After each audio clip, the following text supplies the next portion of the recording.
Hi YouTubers, hi, Happy New Year. I got a new light box for Christmas. What do you think? That's pretty cool. I wanted to do a new vlog for the new year and the new decade, and I'm hoping it's going to be one filled with hope. I've got a little project that I'm doing. I'm not going to say any more than that, and I'm hoping that that will come to fruition this year.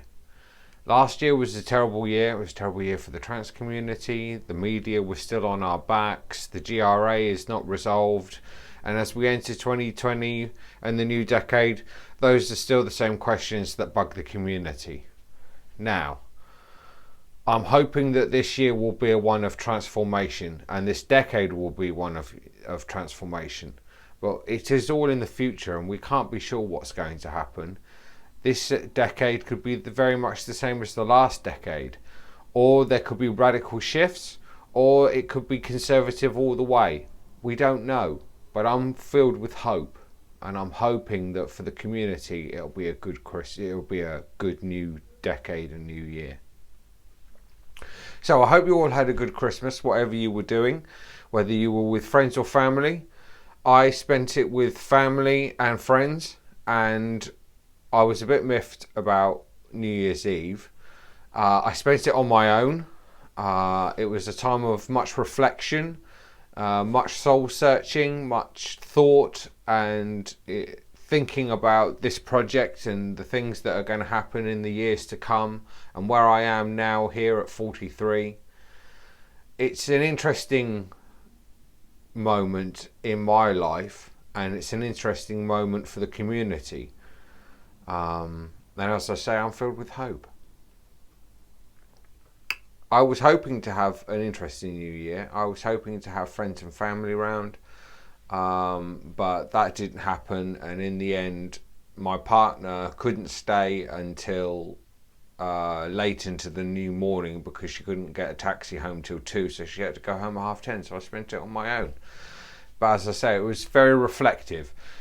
And I went out onto the balcony and I enjoyed all the fireworks going up along the riverbank of the Itchen, all the big firework displays, and it was a lot this year. It was quite impressive. I was very impressed with it this year. Very noisy, very bangy. And then some people went out into the car park and set some fireworks off, and it was raucous. So I sat out on the balcony having a smoke and just watching the fireworks go off. And that was my new year. But as I say, it was a one of reflection. It was one of reflection as well because I had something that disturbed me and made me think a lot about it. A close friend of mine, close personal friend of mine, has detransitioned.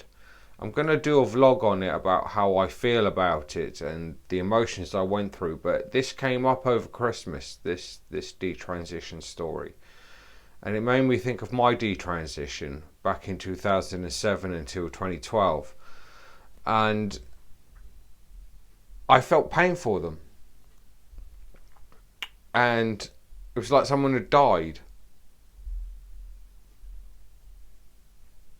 I'm going to go into more depth later on another vlog about my feelings towards it. But yeah, Christmas was one of reflection, and it made me think on the matter of my transition. It made me think of friends. It made me think of how things can change over time. I don't know, this vlog's a bit weird. It's just me spouting off, well, not really spouting off, just saying the things that happened over the festive season. And it was a very reflective and very poignant moment. It was another Christmas without my brother Matthew, who died in 2018 from cancer. I miss him. I miss him greatly. We all do. The whole family does, and all his friends do. I know that. They tell me. And I wanted this vlog to be one full of positivity and all the rest of it, like you should have for a new year and a new decade. But I don't think anything's going to get much better in the short to medium term. In the long term it will, but I don't think it will in the short to medium term. I think we're going to have to go through our fights and our hurdles. And we're going to have to struggle through. I wanted this vlog to be one of positivity.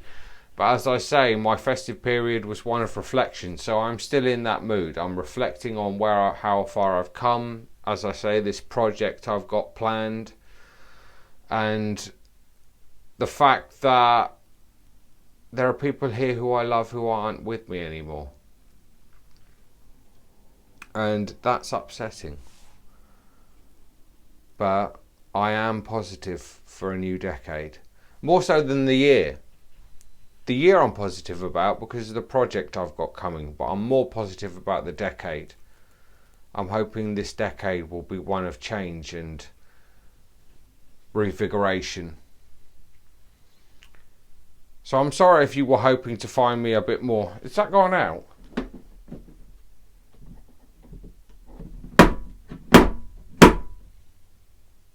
Cheap Chinese crap. Oh well, I'll use it. You can see what it says. So I just wanted to touch base with you. Oh yes, and that's what I was going to say. An apology. You may have been wondering why in my latest vlog, the last one I did, I said I might do another vlog soon in the next couple of days. I said at the time. And the plan was to do one on the trans and non-binary candidates standing in the general election in 2019. However, a few nights later, before I had chance to plan the vlog out, I heard the interview, the telephone conversation between a Labour and a Tory MP over the elections and who was going to win, that was released by Guido Fawkes. It was a big hoo-ha in this country. And after listening to that, I knew Labour were stuffed. I knew it was not going to happen. It wasn't going to be a Labour government and the Tories were going to win a landslide. So I decided not to do the vlog because I just naturally assumed, and I was correct for assuming, that none of the LGBT candidates who were trans or non-binary were going to be elected. And none of them were. So it would have been a wasted vlog. So I was glad I didn't do it. So basically what happened was, after I heard that interview, that released information, I thought I'm not going to do it because there's no point. And that's what I mean about reflective. That's what I mean about thinking of all the stuff that's happened in the past, thinking of all the crap we've been through the last decade, coming out of the shadows, emerging into the light, and then being pushed back down the rabbit hole as fast as people could push us. And it was the same with my life. I had ups and downs. I hadn't really progressed. I was 43 and not really doing anything with my life. And I decided, no, I'm gonna do something. I'm going to do something, and it's something for the community as well. So that's a project. So that's what I'm positive about this year, but more so the decade, because I think my project will come to fruition more in the decade to come rather than just the year. This year is the tentative start of it. But I'm not going to go into more details because I don't want to, just in case nothing comes of my project and it's not a success or a mini success or as successful as you can equate this project to be. So I wanted to touch base with you, and that was the apology. I wanted to say why I hadn't done a vlog in the last little while since the election, or since my last vlog. It was just because I didn't see the point. I was so disheartened and just beat down by everything. I just thought, well, there's no point. It'll be a wasted vlog. None of them are going to get elected. I can see that now, and it was true. None of them were elected. Not one LGBT, trans or non-binary candidate was elected. Not one. But there is always tomorrow. So I wanted to thank you for watching. I'm sorry it's been a bit of a rambler. I wasn't sure how I was going to do this. I just knew I had to get a vlog out, so you've got something and it's there, and you know I'm still alive. So yeah, I'm still knocking about. I've got a few things in the pipeline. I'm hoping a few things will come about. I'll keep you up informed as the time goes on. I will try and continue to do my vlogs where I take news from pinknews.co.uk and read it out and then give my own spin on it. So I hope that you don't mind this little sort of rambling vlog, and that you will stick with me, and you will see me through into the new year and into the next decade. Okay folks, thanks very much. Happy New Year everybody. Goodbye.